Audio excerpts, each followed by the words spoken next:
사람에게 있어서 굶주림을 해결하고 목마름을 해결하는 것은 사람에게 있어 가장 기본적인 욕구입니다. 어떤 사람은 체중을 조절하기 위해서 일부러 먹지 않기도 합니다. 때로는 자신의 주장을 관철시키기 위해서 단식 투쟁을 하는 사람들도 있습니다. 어떤 때는 흐트러진 정신을 다잡기 위해서, 또 신자들은 기도하기 위해서 정해진 기간 동안에 금식을 하기도 합니다. 하지만 우리는 정해진 때가 되면 허기를 느끼고 정해진 때가 되면 갈증을 느낍니다. 우리 몸은 정기적으로 물과 음식을 섭취해야만 유지될 수가 있습니다. 우리 생명이 그렇게 유지될 수 있습니다. 먹는 것, 마시는 것은요, 인간뿐만 아니라 생명을 가진 모든 것들, 심지어는 식물들과 미물들에게도 꼭 필요한 일입니다. 세상의 많은 부분들이 물을 차지하고 있고요. 생명체의 대부분도 물이 차지하고 있다라고 이야기를 하죠. 그래서 음식을 제대로 섭취해야만 건강을 유지할 수 있고 성장할 수 있고 우리가 원하는 활동들을 할 수가 있습니다. 우리가 보지만 사람들에게는 먹는 즐거움이 있죠. 우리가 맛을 느낄 수 있다는 것, 그것은 삶을 살아가는 데 있어서 가장 큰 즐거움 중에 하나입니다. 우리가 맛있는 음식을 딱 입에 넣었을 때 온몸의 세포가 쾌감을 느낍니다. 그렇기 때문에 사람들은 맛있는 음식을 찾아서 산골짜기 여기저기 구석구석을 찾아다니기도 합니다. 만약에 단순하게 배를 채우기 위한 것이라면 그런 수고를 하지 않겠지요. 더 나은 음식, 더 맛있는 음식을 느끼고 싶어하는 우리의 욕구가 있는 겁니다. 사람들은 열심히 일하면서 무엇인가를 성취하고 원하는 것을 얻고 가치 있는 일들을 만들어내고 싶어 합니다. 그 목표를 위해서, 자신들의 그 원하는 일들을 위해서 매일 배를 굼지 않고 음식을 먹어야 하는 것은 매우 중요한 일입니다. 먹는 것이 우리에게 본능에 속한 것이지만 단순히 본능으로 치부할 수 없는 매우 중요한 일이라고 하는 것이죠. 오죽하면 성경을 보면요, 먹고 마시는 이야기가 굉장히 많이 있습니다. 심지어는 하나님께 제사를 드리고 난 이후에 제사 드린 사람들, 함께 했던 사람들이 더불어 먹고 마시는 이야기도 있어요. 그러니까 먹고 마시는 이야기는 우리의 삶에서 떼어놓을 수 없는 이야기입니다. 따라서 배고픔과 목마름은 우리의 삶에서 가장 기본적인 필요, 가장 기본적인 만족을 누리지 못하고 있는 겁니다. 그렇기 때문에 배고픔과 목마름을 좋아하는 사람은 아무도 없습니다. 그것은 고통입니다. 그래서 누구나 매일매일을 살아가면서 당연하게 누리고 있는 이 권리를 누리지 못한다라고 하면 이거는 불행이지요. 매일 겪을 수 있고 매일 하는 건데 그걸 하지 못한다고 하면, 끼니를 건너뛴다라고 하면 이거는 불행입니다. 그리고 육체가 단순하게 필요로 하는 그 허기짐을 먹지 못하고 마시지 못하는 건데, 그 육체가 원하는 것을 먹지 못하는 그것이 마음속의 허전함으로 다가옵니다. 먹고 마시는 것을 하지 못하는 그 마음의 허전함은 굶주림과 목마름 그 이상이 되는 것이죠. 가끔 어른들에게서 60, 70년대에 겪으셨던 보릿고개 이야기를 듣습니다. 봄에 양식이 떨어지고 보리를 추수하기까지 한 20일 동안에 양식이 없대요. 정말로 먹을 게 없어서 그 굶주림이 얼마나 고통스러웠는지를 말씀하십니다. 그때 그 가난, 그 굶주림이 얼마나 힘들었는지, 그 고통을 모면하기 위해서 얼마나 열심히 살았고 얼마나 치열하게 살았는지, 얼마나 고생을 했는지를 말씀하시더라고요. 얼마나 그때의 일이 끔찍했는지요. 저희 아버지는, 우리는 보리밥이 몸에 좋다고 해서 먹잖아요. 근데 그 몸에 좋다고 하는 보리밥을 절대로 안 드십니다. 오히려 흰쌀밥은 당이 올라가기 때문에 안 좋다고 하시는데 오직 김이 모락모락 나는 흰쌀밥을 원하시는 거예요. 얼마나 그때가 끔찍했으면. 이렇듯 굶주림이나 목마름은 우리의 삶에서 행복과는 거리가 먼 상태입니다. 그런데 예수께서 네 번째 복을 말씀하시는데 주림과 목마름에 대해서 말씀하시는 겁니다. 우리 마태복음 5장 7절 말씀 같이 읽겠습니다. 옳은 일에 줄이고 목마른 사람은 행복하다. 그들은 만족할 것이다. 예수께서 말씀하시는 복은요, 계속 보면 도무지 우리의 생각과 우리가 원하는 소망과는 너무나 다릅니다. 첫 번째는 가난함을 말씀하셨어요. 두 번째는 슬픔을 말씀하셨어요. 세 번째는 비천함을 말씀하셨어요. 그러더니 이제는 줄이고 목마른 게 복이라고 말씀하시는 거예요. 사람들이 생각할 때 절대로 겪고 싶지 않은 그 상태, 어떻게 하서든 내 삶에 들이기 싫은 그 상태, 지금 내가 그것을 겪고 있다라고 하면 그것을 어떻게 해서든 벗어나고 싶은 상태인 가난함과 슬픔과 비천함을 복이라고 하시더니 이제는 줄이고 목마른 것도 복이라고 하시는 거예요. 참 마음에 안 들어요. 우리의 생각과 너무 달라요. 우리가 원하는 것과 너무 다르게 말씀하세요. 예수님 당시에 대부분의 백성들은요, 어떤 역사학자들에 의하면 90%라고 이야기를 하는데 그 백성들은 하루 벌어서 겨우 그날 하루 끼니를 입고 사는 노동자들이었습니다. 그리고 그 일자리도 매일 있는 게 아니에요. 보장된 게 아닙니다. 운 좋게 그날 선택된 사람들만 일을 할 수 있었고 대부분의 사람들은 그 일자리도 없어서 하루 건너서 하루 일을 할 수 있었어요. 그러면 뭐죠? 하루는 굶는 거예요. 하루는 먹고 하루는 굶는 거예요. 그러니 지배층을 제외하고는 대부분의 사람들은 가난했고 여유 있는 삶을 살아가는 서민들은 그렇게 많지 않았습니다. 대부분의 사람들에게 굶주림은요, 일상에 가까웠습니다.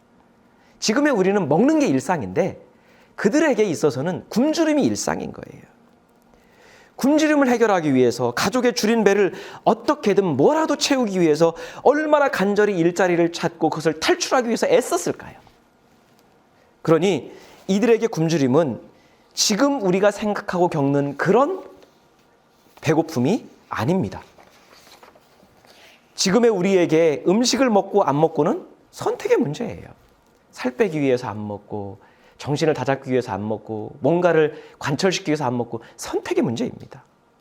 또 무엇을 먹을지 얼마나 먹을지도 우리에게는 선택의 문제예요. 이들에게는 뭐라도 채워야 되는데 우리는 어떤 걸 먹을까 안 먹을까, 맛있으면 먹고 맛없으면 안 먹고, 우리는 선택의 문제예요. 근데 이들에게는 생존의 문제입니다. 뭐라도 들어가면 좋아요. 굶주림의 고통을 해결하고자 아무리 몸부림을 쳐도 그 지독한 배고픔에서 벗어날 수 없는 거예요. 정말 죽지 못해서 살아가는 것이 그들의 일상이었습니다. 그런데 이런 사람들에게 예수께서 말씀하시는 게 줄이고 목마른 사람이 복 있다고 하시는 거예요. 그러면 듣는 이들에게는 상처를 후벼 파는 말이죠. 배고픈 군중들에게 돌팔매를 맞을 일이에요. 우리가 가끔 예전에 어르신들이 우리가 배가 고팠다, 먹을 게 없었다라고 하면 애들이 뭐라고 하죠? 그럼 라면 먹었으면 되잖아요 하잖아요. 그런 철없는 소리하고 똑같은 거예요. 목마름의 문제도 마찬가지입니다. 지금 우리는 수도꼭지만 틀면 시원한 물이 쏟아집니다. 맑은 물이 쏟아집니다. 어느 곳에 가도 깨끗하게 정수된 시원한 물을 먹을 수가 있어요. 물이 없는 광야에서 살아보지 않고 사막의 모래바람을 맞아보지 않은 우리가 생각하는 목마름은 가끔 갈증 느낀다, 목마르다, 이 정도예요. 근데 그 예수님 당시에 사람들이 겪었던 목이 타들어가는 듯한 목마름은 우리가 상상하는 그런 목마름이 아닙니다. 한낮에 내리쬐는 40도가 웃도는 햇볕 아래에서 수시로 불어오는 뜨거운 모래바람을 만나서 입과 코에 그 모래 먼지가 쌓여 끼었을 때 고통이라고 하는 것은 생명이 다 달아나는 것 같은 고통입니다. 그러면 그때는 어떻게 되죠? 머릿속에 오직 물밖에 생각이 안 나요. 야, 물 한 모금 마셨으면 좋겠다. 그 생각밖에 없어요. 시내나 우물을 만나기 전까지는 죽을 것 같은 그 목마름의 고통을 해결할 방법이 없는 거예요. 근데 예수님은 그런 목마름을 매일매일 수시로 겪고 있는 사람들에게 너희들이 겪는 그 목마름이, 그 갈증이 복을 겪고 있는 거라고 말씀하는 거예요. 예수님의 가르침은 분명 현실의 그 고통을 겪고 있는 사람들에게 받아들이기 힘든 가르침입니다. 그들의 삶을 무시하는 것처럼 들리는 말씀입니다. 그렇기 때문에 현실에 얽매여 있는 사람들, 하나님 나라의 비밀을 알지 못하는 사람들에게 예수님 말씀이 문자적으로 들린다라고 하면 현실과 동떨어진 비현실적인 아주 괴상하고 이상한 말씀으로 들릴 수밖에 없는 것이죠. 오늘 예수께서 말씀하신 줄이다, 굶주리다라고 하는 그 말의 헬라어는 페이나오라고 하는 단어입니다. 그러니까 이 단어의 기본적인 뜻은 그냥 굶주리다예요. 육체의 배고픔을 표현하는 굶주리다라는 표현입니다. 근데 단순하게 육체의 배고픔만 뜻하지 않습니다. 육체의 필요뿐만 아니라 마음의 욕구, 지적인 욕구, 영적인 욕구까지 포함하는 단어입니다. 그래서 이 단어는 뭐냐면 무엇인가를 간절히 원하는 거예요. 무엇인가를 간절히 원하고 우리가 마치 음식과 물이 없이 살아갈 수 없는 것처럼 그것이 없이는 도저히 살아갈 수 없을 것 같아서 간절히 찾는다라는 의미가 페이나오라는 단어에 포함되어 있습니다. 거기에다가 목마르다라고 하는 의미의 단어인 딕사오라고 하는 단어를 함께 사용해서 목마르다, 줄이다. 그래서 그 욕구가 얼마나 강렬한지, 얼마나 간절히 찾고 있는지를 강조해서 표현하고 있는 거예요. 야, 이거 없으면 죽을 것 같다. 이거 없이는 생명을 살아가는데 의미가 없다. 그 표현인 거예요. 그러니까 우리가 생각을 해보면요. 우리가 사람들이 느끼는 굶주리가 목마름은 육체의 배고픔과 목마름에만 사용하지 않습니다. 우리말에서도 굶주림과 목마름은 여러 가지 단어에 같이 붙여서 사용하잖아요. 오랫동안 자유를 경험하지 못했던 사람한테 우리가 뭐라고 하죠? 자유에 목마르다라고 하잖아요. 돈과 명예를 간절히 원하는 사람에 대해서 뭐라고 해요? 돈과 명예에 굶주려 있다라고 표현하잖아요. 그리고 우리가 원하는 것처럼 사람들의 칭찬, 인정에 목말라 한다. 그렇게 표현하기도 합니다. 때로는 우승과 승리에 굶주려 있다라고 말해요. 그래서 우리가 잘 알듯이 2002년도에 한일 월드컵 때 히딩크가 얘기를 했잖아요. 계속 승리를 했는데도 인터뷰에서 뭐라고 했죠? 자기는 승리에 대해서 아직 배고프다. 뭔가를 간절히 원하는 거예요. 뿐만 아니라 진리에 대해서도 우리는 목마르다라고 표현하고요. 지식에 대해서도 목마르다라고 표현합니다. 그러니까 굶주림과 목마름에 대한 이 표현은 단순한 육체의 굶주림과 허기짐이 아니에요. 내가 뭔가를 간절히 원하는, 그것이 없으면 행복하지 않을 것 같은, 그것이 없으면 생명을 유지하지 못할 것 같은, 그것이 없이는 살아가는 것이 의미가 없을 것 같은 그런 간절한 필요를 의미하고 있는 겁니다. 우리가 무엇을 그렇게 간절히 찾는지, 무엇이 나의 생명과 직결되어 있다라고 여겨 귀중하게 여기며 얻으려고 애쓰는지, 그것을 지금 우리에게 질문하며 말씀하고 있는 거예요. 그러면 예수께서 어떤 굶주림과 목마름을 말씀하셨을까요? 우리 오늘 아까 읽었던 마태복음 5장 7절 말씀 다시 한번 보겠습니다.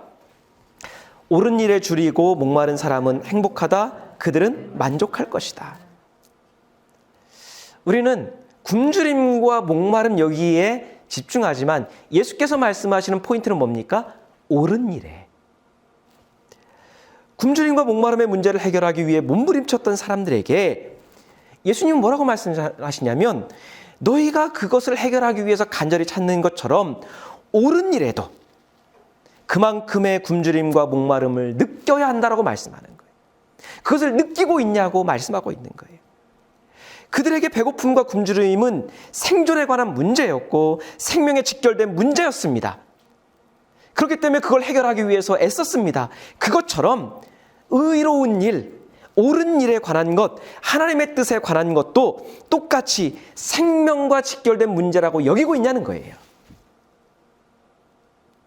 그냥 머리로 믿고 머리를 추구하는 게 아니라 내 마음에 그런 간절한 갈급함이 있냐는 거예요.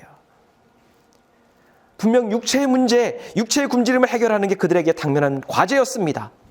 육체의 문제를 해결하지 않고서는 하나님의 백성답게 살 수도 없고 하나님의 말씀에 순종하는 일을 할 수도 없습니다. 하지만 그렇다고 해서 굶주림과 목마름을 해결하기 위한 일에 몰입하다 보면 그들의 삶에서 의로운 일이나 옳은 일이나 진리는 영원히 가까이 할 수 없는 일이에요. 사라질 수밖에 없어요. 육체의 문제에만, 육체의 필요에만, 내가 원하는 마음의 욕망에만 집중하다 보면 정작 그 삶은 바른 마음이나 옳은 생각이나 신실한 신앙에 대한 길을 잃어버릴 수밖에 없는 거예요. 왜요? 우리가 넉넉해졌다고 해서, 우리가 무엇인가를 얻었다고 해서 우리의 마음속에 있는 욕구와 욕망이 그 굶주림과 목마름이 해결되던가요? 좋은 것을 얻으면 그 다음엔 더 좋은 것, 더 맛있는 것, 더 높은 것, 더 많은 것, 그것을 추구하고 있는, 그래서 우리의 육체의 필요는요 끊이지 않아요. 우리의 육체의 필요는, 우리의 욕망이 필요로 하는 굶주림과 목마름은 영원히 우리의 마음을 채울 수 없어요. 분명 먹고 마시는 문제는 가장 기본적으로 해결되어야 하는 문제입니다. 먹고 마시는 문제가 해결되지 않으면 우리에게 맡겨진 일을 할 수 없습니다. 옳은 일도 할 수 없습니다. 숨이 붙어 있어야, 움직일 수 있는 힘이 있어야 하나님의 뜻대로 분명 살 수 있습니다. 따라서 우리는 먹고 사는 문제에 대해서 유치하거나 저급한 본능으로 치부해서는 안 됩니다. 분명 맞는 말이에요. 하지만 우리가 먹고 마시는 이유가 단지 생명을 유지하기 위한 일은 아니라는 거죠. 죽지 않기 위해서 먹는 게 아니에요, 우리는. 동물들도요, 살기 위해서 먹고 마십니다. 미물들도요, 살기 위해서 먹고 마십니다. 동물들과 미물들은 살기 위한 것이 먹고 마시는 목적이에요. 하지만 우리가 매일 먹고 마시는 것은, 우리에게 먹고 마시는 문제가 중요한 것은요, 사람답게 살기 위해서예요. 옳은 일을 하기 위해서 살고 그 목적을 위해서 먹고 마시는 것이지 살기 위한 게 아니라는 거예요. 옳은 일, 진리가 우리의 삶에서 하나님의 뜻이 빠져버리면 우리는 본능과 동물들과 미물들과 다른 게 무엇이 있을까요? 예수께서 오병이어의 기적으로 수많은 군중들을 먹이셨죠. 그들의 지금 시급하고 중대한 배고픔의 문제를 해결해 주셨습니다. 그러자 그 수많은 군중들이 예수님을 따라와요. 예수께서 바다 건너편으로 배를 타고 건너가시자 거기까지 걸어서 따라옵니다. 왜 따라갔을까요? 예수가 지금껏 자신들의 삶에 해결할 수 없었던 그 굶주림의 문제를 해결해 주었고 앞으로도 해결할 수 있다라고 믿었기 때문이에요. 그런데 자신을 그렇게 찾아온 그들을 향해서 예수께서 이렇게 말씀하셨습니다. 우리 요한복음 6장 26절, 27절 말씀 같이 읽겠습니다. 예수께서는 정말 잘 들어두어라. 너희가 지금 나를 찾아온 것은 내 기적의 뜻을 깨달았기 때문이 아니라 빵을 배불리 먹었기 때문이다. 썩어 없어질 양식을 얻으려고 힘쓰지 말고 영원히 살게 하며 없어지지 않을 양식을 얻도록 힘써라. 이 양식은 사람의 아들이 너희에게 주려는 것이다. 하나님 아버지께서 사람의 아들에게 그 권능을 주셨기 때문이다 하고 말씀하셨다. 예수님의 말씀을 언뜻 들으면 정말 잔인한 말처럼 들립니다. 굶주림에 허덕이던 사람들이, 그 삶의 고통에 지금껏 힘들어하던 사람들이 예수님을 만나서 굶주림이 해결됐어요. 그렇게 발버둥 쳐도 끊어지지 않았던 그 육체의 필요, 배고픔의 문제가 해결이 되었습니다. 이제 가느다란 그 삶의 희망을 예수께서 발견했어요. 그래서 그 먼 거리를 걸어서 예수님을 찾아왔던 거예요. 그런데 빵을 배불리 먹은 이유로 자신을 찾아왔다면서, 그래서 그렇게 찾아왔다라고 하면 잘못 찾아온 거야. 너네 주소 잘못 찾아온 거라고 말씀하시는 거예요. 그들을 배부르게 한 기적의 의미를 깨달아야지, 그 또 배를 채우기 위해서 자신을 찾아왔다면 잘못 찾아왔다고 말씀하는 거예요. 얼마나 허탈할까요? 허망할까요? 그러면서 그들이 구하는 양식은 썩어 없어질 양식이라는 거예요. 그들에게 있어서는 정말 갈급한 문제인데, 그 갈급한 문제를 또 해결받기 위해서 따라왔는데 그거는 썩어 없어질 것이다. 그렇게 중요한 게 아니다라고 말씀하는 거예요. 얼마나 잔인한 말씀입니까? 그러면서 그 썩어 없어질 양식을 얻으려고 힘쓰지 말라고 하시는 거예요. 그들은 그 썩어 없어질 양식도 필요한데, 그 썩어 없어질 양식이 너무나 간절한데 그거 구하지 말고 진짜 구하라고 말씀하는 거예요. 대신 영원히 살게 하고 없어지지 않을 양식을 위해서 힘써라. 그러면서 예수께서 그들에게 주려고 하신 양식은 그들이 먹었던 그 빵이 아니라, 그들을 배부르게 했던 빵이 아니라 영원히 살게 하고 없어지지 않을 빵이라고 말씀합니다. 영원히 살게 하는 빵, 없어지지 않을 그 빵을 먹어야지 썩어 없어질 빵에 몰두하다 보면 결국 굶주림과 목마름이 반복되는 고통의 삶을 살아갈 수밖에 없다고 말씀하는 거예요. 먹고 마시는 문제가 매일매일 찾아오지만 결국 시간이 되면 굶주리고 목마르는 것처럼 예수께서 우리에게 말씀하시는 삶의 진리는 우리의 육체의 욕구가 채워진다고 해서 그 육체의 욕구가 영원히 만족을 주는 건 아니다. 진짜로 너희에게 만족을 주고 행복을 주는 그 일을 찾아야 한다라고 말씀하는 거예요. 그럼 그 영원히 살게 하는 빵이 무엇이냐는 거죠. 그 뒤이은 말씀에서 예수님이 이렇게 말씀합니다. 요한복음 6장 35절입니다. 예수께서는 이렇게 대답하셨다. 내가 바로 생명의 빵이다. 나에게 오는 사람은 결코 배고프지 않고 나를 믿는 사람은 결코 목마르지 않을 것이다. 여러분, 이 말을 보면요, 앞에 말하고 비교해 보면 말장난 같아요. 예수님은 자신이 그 생명의 빵이라고 말씀하는 거예요. 예수께 오는 사람은 결코 배고프지 않을 거고 예수님을 믿는 사람은 결코 목마르지 않을 거라고 말씀합니다. 여러분, 그럼 이상하죠. 배고픔과 목마름을 해결받기 위해서 사람들이 예수님을 찾아왔잖아요. 예수님께 그런 능력이 있다고 믿었기 때문에 그 먼 거리를 쫓아왔잖아요. 그들은 예수님이 생명의 빵이라고 여겼던 거예요. 그런데 그들을 향해서 예수님이 뭐라고 해요? 너희 의도가 잘못됐다. 그러니까 그들의 믿음, 예수님을 향한 시선이 뭔가 잘못되었다라고 하는 거예요.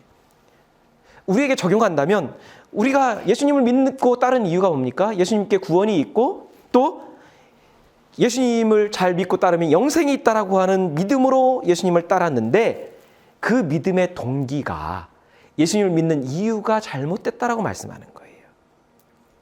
우리는 믿음이 있다고 생각해서 따랐는데 예수님은 그 따름의 의도가 문제가 있다, 잘못되었다라고 말씀하는 거예요. 그 먼 거리를 예수님을 따랐는데, 그 오랜 세월을 예수님을 따랐는데 예수님은 그 동기와 의도가 잘못된 거다라고 말씀하는 거예요. 예수님의 말씀은 단지 육체의 문제를 해결하는데 집중하지 말라는 거예요. 우리 마음속에서 끊임없이 지속적으로 일어나는 그 욕구와 욕망에 집중하지 말라는 거예요. 육체의 문제가 해결되어도 우리의 마음과 생각과 우리가 바라보는 그 지향점이 바뀌지 않는다면, 그래서 근본적으로 우리의 영적인 문제가 해결되지 않는다면 결국 근본적인 배고픔과 목마름의 문제는 해결된 게 아니에요. 그 허기짐과 굶주림과 목마름의 고통은 반복이 되는 거예요. 분명 굶주림과 목마름 때문에 삶의 행복을 누리지 못하는 사람들이 있습니다. 당연히 인간으로 누려야 될 권리를 박탈당하는 것 같은 아픔을 끌어안고 사는 사람들이 분명 많이 있습니다. 그러면 사람들이 흔히 생각하는 것처럼 배부른 사람은 다 만족이 있나요? 배부른 사람은 다 행복한 사람인가요? 배부른 사람은 다 복받은 사람인가요? 육신의 배부름이, 그 욕망의 넉넉한 환경이 행복의 조건인가요? 우리는 예수님을 찾아왔던 부자 청년도 알고 있습니다. 돈이 있어도, 삶이 넉넉해도 그의 삶은 공허했습니다. 영생에 대한 굶주림과 목마름이 해결되지 않았기 때문입니다. 그래서 내 자신이 갖고 있는 이것들이 별거 아닌 것처럼 보였어요. 그래서 그는 영생을 얻기 위해서 최선을 다했습니다. 하나님의 말씀, 하나님의 율법을 철저하게 지켰습니다. 그런 줄 알았습니다. 그런 줄 알았어요. 하지만 예수님과의 만남을 통해, 예수님과의 대화를 통해 드러난 그의 본심은 뭐였죠? 영생에 대한 굶주림과 목마름이 아니었어요. 부자인 그 청년의 배를 채워주고 있었던 것은 결국에 뭐였습니까? 돈이었습니다. 넉넉한 그의 환경이었습니다. 여유 있고 많은 것을 누릴 수 있는 그의 조건이었습니다. 그 청년이 근심하면서 돌아간 모습에서 우리가 발견하는 것은 그의 마음과 생각이 달랐다는 거예요. 자기의 생각에는 영생을 간절히 원하는 것처럼, 영생에 굶주린 것처럼, 영생에 목마른 것처럼 보였지만 실상 그의 마음은 돈이 그의 굶주림을 해결한다라고 굳게 믿고 있었던 거예요. 그러니 영생의 길을 제시했습니다. 그가 간절히 원했던 거잖아요. 그가 갈급했던 거잖아요. 그 길을 예수님이 알려주셨어요. 그럼에도 불구하고 그는 다시 돈과 풍요롭고 넉넉한 환경인 자신의 집으로 그냥 돌아갔어요. 예수께서는 그 청년에게 이렇게 질문하시는 거예요. 너는 너의 모든 것을 팔아서 가난한 자들에게 줄 만큼, 그 재물을 포기할 만큼 영생에 굶주려 있는가? 너는 영생을 얻기 위해서 모든 것을 희생할 만큼 그런 갈급함과 갈증이 있는가? 너는 너의 굶주림과 목마름을 해결하기 위해 그렇게 간절하게 애쓰는 만큼 너의 넉넉함과 배부름을 가난한 이들과 나눌 간절한 자비와 사랑이 있는가? 결국 옳은 일에 굶주리고 목마르고 있는가? 그런데 결과는 뭡니까? 아니었어요. 결국 그가 원한 영생에 대한 목마름은 뭐였습니까? 영생에 대한 굶주림은 뭐였습니까? 결국 그의 욕망의 반영이었던 거예요. 저것도 있었으면 좋겠다. 예수께서는 지금 간절한 마음으로 자신을 바라보는 이들의 굶주림의 고통을 분명히 아십니다. 먹지 못해서 퀭한 눈으로 그들이 무엇을 그렇게 갈급하게 원하는지도 아세요. 먹지 못해 굶주림으로 야윈 손이 무엇을 그렇게 간절히 붙잡고 얻기를 원하는지도 아십니다.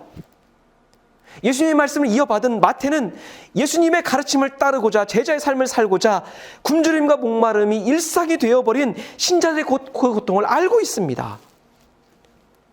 굶주림과 목마름이 너무 힘들어서 믿음을 포기하려고 하는, 옳은 일을 외면하고 싶어하는 그들의 어쩔 수 없는 갈등과 현실도 알고 있습니다.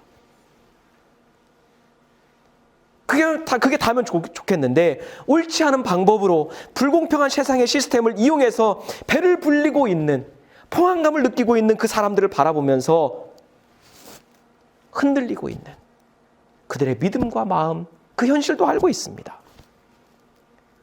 나도 한 번쯤은 포만감의 그 기쁨을 누리고 싶고 배부름의 그 행복을 마음껏 누리고 싶은 그들의 갈망도 알고 있습니다.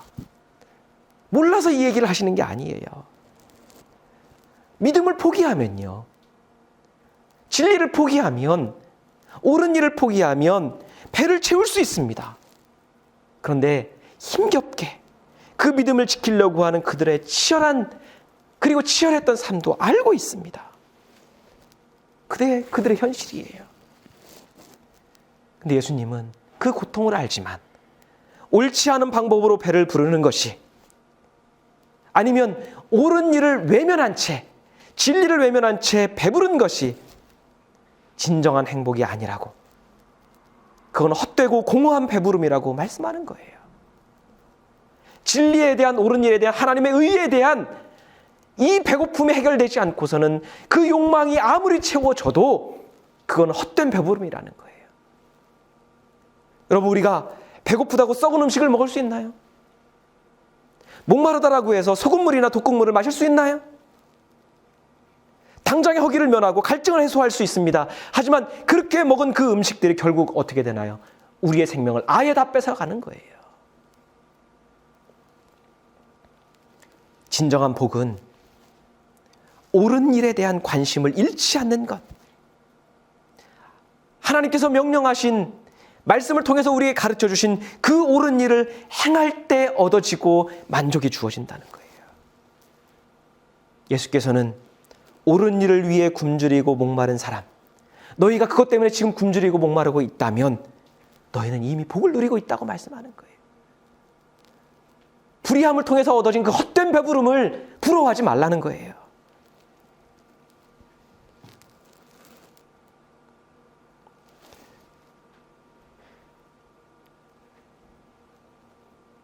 왜요?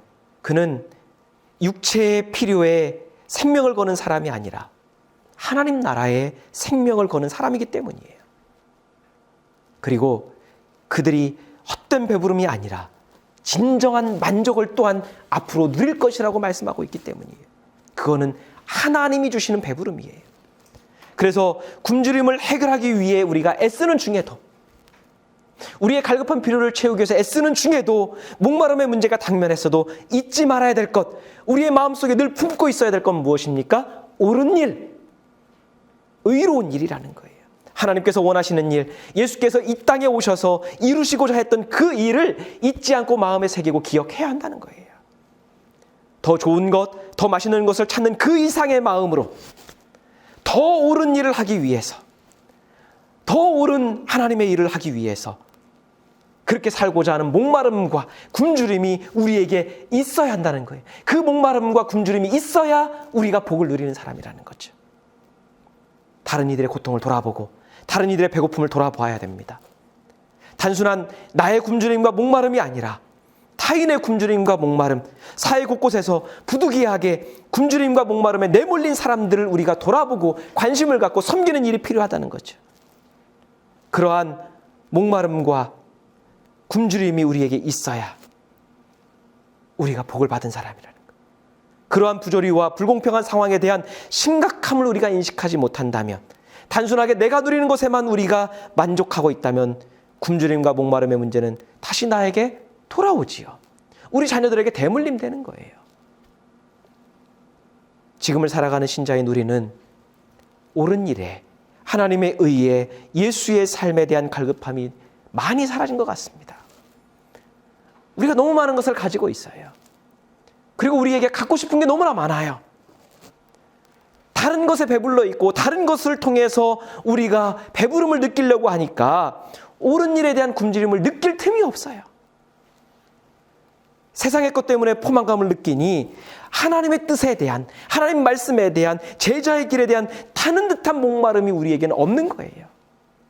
그러다 보니 예수를 믿으면서도 행복이 없어요. 늘 허전해요. 공허해요. 그 공허한 마음을 채우고자 우리는 어떻게 합니까? 하나님의 뜻과 의로운 일에 타는 듯한 목마름과 굶주림을 느끼는 게 아니라 그 공허한 마음을 뭘로 채우려고 그래요? 세상의 것으로 또 채우려고 그래요. 결국에 헛된 배부름의 반복이에요. 그런 우리를 향해서 예수께서는 진정한 만족은 옳은 일에 굶주리는 마음을 회복해야 누릴 수 있다. 옳은 일에 줄이고 목마른 사람은 행복한 사람이다. 그 자체가 행복이다. 그리고 너희가 진정한 만족을 경험하고 누릴 수 있다. 말씀하시는 거예요. 세상의 것에 배부른 헛된 배부름에서 옳은 일, 하나님의 뜻을 위해 육체의 굶주림을 기꺼이 절제할 수 있는 그 마음이, 그 만족한 배고픔이 우리에게 진정한 복이라고 말씀하는 거예요. 우리는 무엇에 굶주려 있을까요?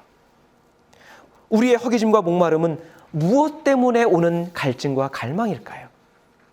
과연 우리에게는 하나님께서 우리에게 말씀하신 하나님의 뜻과 예수의 삶과 옳은 일에 대한 타는 듯한 목마름과 주림이 우리에게 있을까요? 마지막으로 장석주 시인이 지은 밥이라고 하는 시가 있습니다. 저는 이 시를 읽으면서 우리의 삶과 교회의 현실과 지금을 살아가는 그리스도인들의 삶을 보게 됩니다. 제가 낭독하니까 한번 들어보시기 바랍니다. 귀떨어진 개다리 소반 위에 밥 한 그릇 받아놓고 생각한다. 사람은 왜 밥을 먹는가? 살려고 먹는다면 왜 사는가?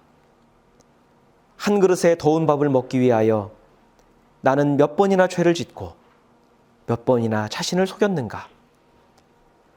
밥 한 그릇에 사슬에 매달려 있는 목숨, 나는 굽히고 싶지 않은 머리를 조아리고 마음에 없는 말을 짓거리고 가고 싶지 않은 곳에 발을 들여놓고 잡고 싶지 않은 손을 잡고 정작 해야 할 말을 숨겼으며 가고 싶은 곳을 가지 못했으며 잡고 싶은 손을 잡지 못했다. 나는 왜 밥을 먹는가?